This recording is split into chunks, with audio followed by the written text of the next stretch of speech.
નમસ્કાર, આપ જોઈ રહ્યા છો સ્પાર્ક ટુડે ન્યૂઝ। પાવી જેતપુરમાં ટ્રાફિક સમસ્યા મામલે પોલીસે લાલાક કરી દબાણકર્તાઓ અને પથારાવાળાઓમાં ફફડાટ ફેલાયો છે। પાવી જેતપુર નગરના મુખ્ય માર્ગો અને બજાર વિસ્તારમાં છેલ્લા લાંબા સમયથી ટ્રાફિકની ગંભીર સમસ્યા જોવા મળી રહી છે અને આ બાબતે સ્થાનિકો અને રાહદારીઓની વ્યાપક ફરિયાદને લઈને પાવી જેતપુર પોલીસ હવે એક્શન મોડમાં આવી કડક કાર્યવાહીના સંકેત આપ્યા છે। પાવી જેતપુર પીઆઈ રાણા સહિતના કાફલાએ નગરમાં ફૂટ પેટ્રોલિંગ કર્યું, દબાણકર્તાઓ સામે લાલાક કરી। બજારમાં પોલીસનો કાફલો નીકળતા જ બિનકાયદેસર દબાણ કરનારાઓમાં દોડધામ મચી ગઈ। પોલીસે મુખ્ય રોડ પર માલ સામાન રાખતા દુકાનદારો અને રસ્તા પર લારી ગલ્લા કે પથારા પાથરીને બેસતા ફેરિયાઓને કડક શબ્દોમાં તાકીદ કરી છે।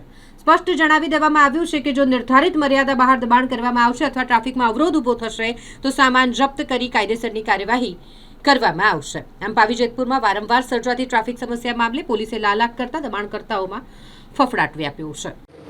આજ રોજ પાવી જેતપુરમાં પોલીસ ડિપાર્ટમેન્ટ, તલાટી, મામલા કચેરીના સ્ટાફ તેમજ ટીડીઓ અધિકારીના સ્ટાફ સાથે રહીને પાવી જેતપુરના બજારમાં જે લારી ગલ્લા દુકાનો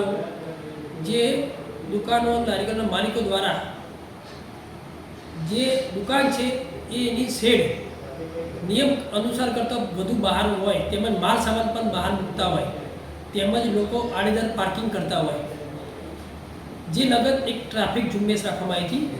આજે વહીવટી તેમજ પોલીસ ડિપાર્ટમેન્ટ ટીમ દ્વારા ગામમાં પેટ્રોલિંગ કરી તમામ લોકોને સૂચના આપવામાં આવેલ છે અને તલાટી દ્વારા નોટિસ આપવામાં આવેલ છે અને મારે લોકોને પાવી જેતપુરના લોકોને દુકાનદારોને એક ખાસ અપીલ છે કે ટ્રાફિકની વ્યવસ્થા જળવાઈ રહે તે માટે આજે જે પણ સૂચના આપવામાં આવી છે એનું પાલન કરવામાં આવે અને પાલન કરવામાં નહીં આવે તો કાયદેસરની કાર્યવાહી કરવામાં આવશે।